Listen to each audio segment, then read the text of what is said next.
So I'm a big fan of adult-directed animation. So animation that's intended for older audiences. I've been watching The Simpsons and Family Guy and American Dad and South Park and I especially love Bob's Burgers. One of the ones that really stand out for me is Bojack Horseman.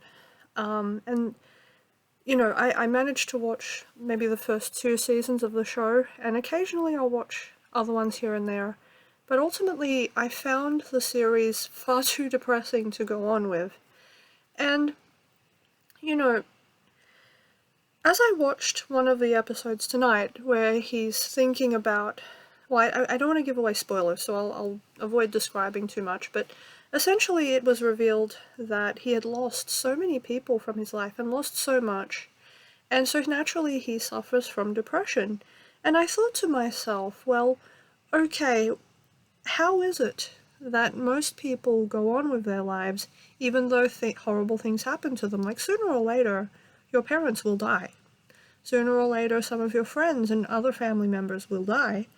And yet not everybody falls into the deep and horrific state of depression that Bojack Horseman typically finds himself in. And it's not just after these losses that he feels this way either. Even before these losses, he feels depressed. It's just that these losses make things worse for him. And, it's this curious thing where if you watch enough of the series, what you find is that as he's in one phase of his life, he's having nostalgia for the part that came before it, and he's looking back with all this regret. And, and it prevents him from properly participating in the life that he has. And then later he moves on to another phase of his life, and he ends up being nostalgic about the phase that came before it, even though in both he's miserable, because in neither he's able to participate because he's so busy thinking about the past. And I thought to myself, well, obviously the main reason why most people don't end up like him is because they don't ruminate so much about the past that they ruin the present. They may think about the past, they may miss things from the past, but they also do enough to create a present and a future that they're able to keep moving forward. And in some ways watching Bojack Horseman is also incredibly frustrating because all these opportunities for change and improvement in his life keep coming up and coming up for him. But either he doesn't take them, or he takes them in such a way where, again, he's so wrapped up in the past that he's unable to participate well in the now. And it was a harrowing thought, because I had to stop and ask myself the question, do you do this, Shona? In your life, do you obsess over the past so much that you're unable to enjoy the present? And if I stop and think about it, there is an extent to which my past does impact my present decision making. And I mean, there is an extent to which it should, because obviously as you mature and grow as a person in life, you should benefit from wisdom. You should benefit from the things you've learned about the past. But there is a difference between learning from past experiences, I think, and wallowing in the worst aspects of it. Okay, maybe I will include a spoiler. Okay, so, actually no, I'll dodge it. So, when the characters he's dealing with are alive, his actions with them are disordered because he's on this destructive path of just always abusing substances to deal with his emotions instead of just dealing with them in normal ways, like sitting down and talking to people and allowing them to reassure him. And it's not as if he never talks. He does talk to people, and they do offer him some sort of, sometimes good advice. But he doesn't take that advice. He just keeps wallowing in the sadness. And, there are these foils in the show where they're nothing like him. Like, the Peanut character, the Labrador character, is obviously a really nice guy, and he's utterly the opposite of Bojack. He's just wildly optimistic. And yeah, he gets hurt feelings sometimes, but he's ultra resilient about it, and he's just able to always go on with his life and be fine.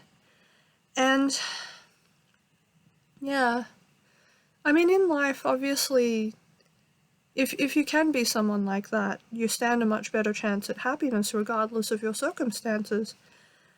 And it does make me wonder, like, what is the difference between a person like Peanut and a person like Bojack? And the show kind of subtly plays those foils against one another, you know, because they both had rival TV shows in the 80s, or was it the 90s? One of those. And yeah, so I had to go through a phase where I just stopped watching Bojack Horseman altogether, because I was finding, at the time when I was watching Bojack Horseman initially, I was finding his character far too relatable. And because the truth is that I sometimes have a tendency to wallow in sadness over the past and in losses, instead of thinking constructively about the future. And you know, I was especially that way at the time that I was binge watching it. And I didn't want to stay at being that kind of person. So one of the things I did as a form of therapy for myself was I went on a sort of media fast, where for a time I refused to watch anything that was too sad, and that included Bojack Horseman. And, you know, every now and again I do find it helps if I abstain from watching anything that's excessively negative. Sometimes I'll even go so far as to stay away from American Dad and Family Guy and things like that. But and The Simpsons as well. If you really look closely, there are some values that they insist upon that are actually quite unhealthy, really. Values like being smart and being unhappy are the same thing. Or things like it's impossible to be realistic in life and still be happy, which are both of which are wildly untrue. If you really stop and think about your life, you will not only notice, if you really look, that you do have something going for you. Might not be a lot, might not be as much as you hoped, but you'll still have something. And not only that, insofar as you have places in your life or things about your life that you don't like, you do have opportunities for change and for improvement. You have things that you can do about that. You know, you don't have to live in that place of anxiety and sadness and self-doubt forever. You can actually make steps forward if you believe that they are possible to take, at least. And yes, certainly some of them might not go quite the way you hoped, but even then, you gain experience. You learn something every time you fail. And, you know, every time you fail, you can, therefore, later on, move yourself a little further forward. I'm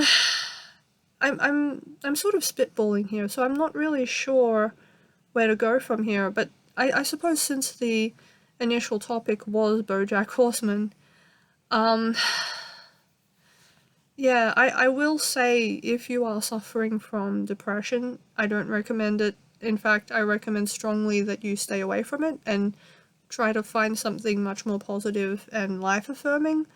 I would recommend that you try binge-watching Mr. Rogers' Neighborhood, because Mr. Rogers, you know, Fred Rogers in real life, he was wildly wonderful at communicating reality in such a way where you can see the good things around you. Like, and they're there. You're not imagining that the good things are there. They exist. You know, it's just whether or not you pay attention to them. You know, I watch the sermons of Bobby Schuller, and I find that very helpful. You know, but I understand that not everyone is a Christian and might find that material hard to listen to, but I still would recommend it. And, gosh, there's a third guy. Oh, Bob Goff. Bob Goff is also great to listen to if you want to feel more motivated in life and to have a better sense of positivity. Yeah. So, yeah, I think that's all I have to say on that topic.